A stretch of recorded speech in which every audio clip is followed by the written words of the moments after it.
Hey yo, what the deal, my people? This is the Don Tony Teflon. I'm back at you, and this is the Game of Thrones Sansa Past, Present, Future Epic Character Breakdown.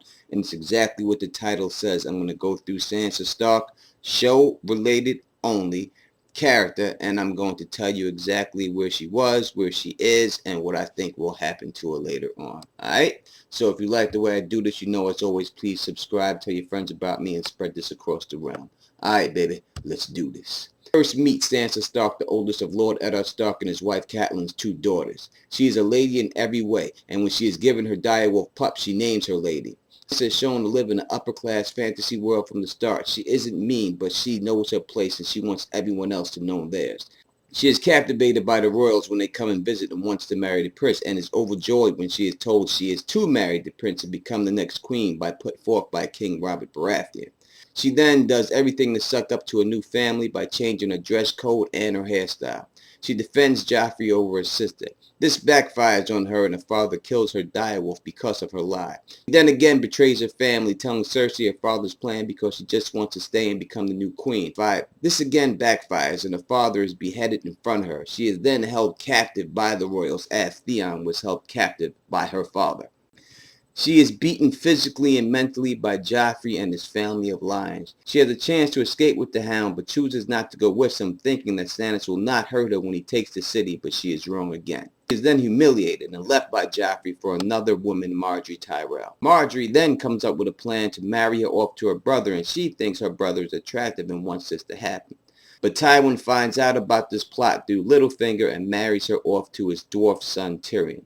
Now, Sansa does stand up for herself once in a while, making snide comments to Joffrey. He says, "I'll bring you your brother's head." She does say, "Maybe he will bring me yours." She does have thoughts of pushing Joffrey off a high ledge, and she doesn't bend down for Tyrion when he tries to put the cloak on her. Tyrion won't sleep with her until she wants to, so Tyrion doesn't get any. Later, Joffrey is poisoned and she is taken away by Ser Dantos to Littlefinger, where she takes on the name Elaine Stone, his bastard daughter. After her aunt is murdered, she reveals who she is to the Lords of the Vale, who say they will protect her. She is then taught by Littlefinger the Game of Thrones, where we are led to believe she has learned these techniques and has become very masterful at them.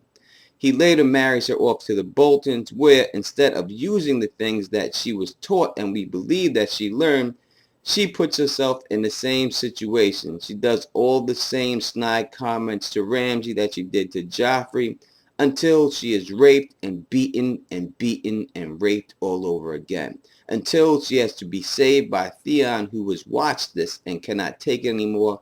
He kills Ramsay's side piece and they jump off the wall together. So what have we learned from Sansa's past and present to try to predict her future? Now it seems to me that the story Sansa should have learned, and what I'm hoping that they're trying to make her learn, is that the most beautiful people on the outside could be the ugliest people on the inside, and vice versa.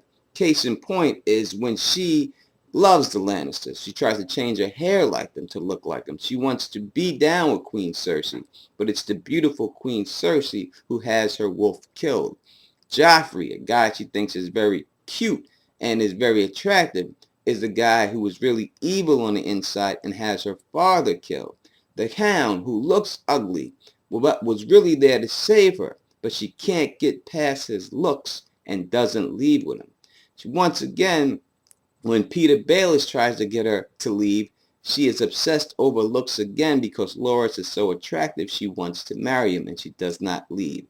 And once again, she gets the shit end of the stick.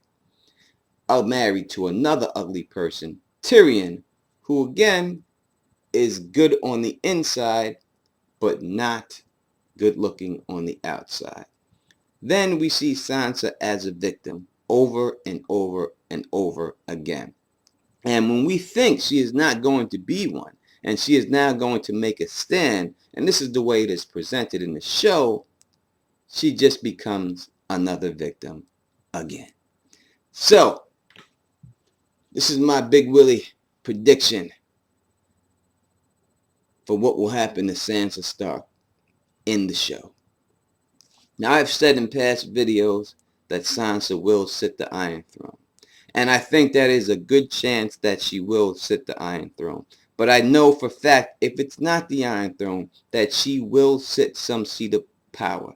Be it the Vale, Riverrun, Winterfell, Harrenhal. It could be any of them. I would lean more towards the Vale if I had to lean towards one of them. But she would definitely sit one of these seats of power. And I believe that she will marry a person who is not pretty on the outside.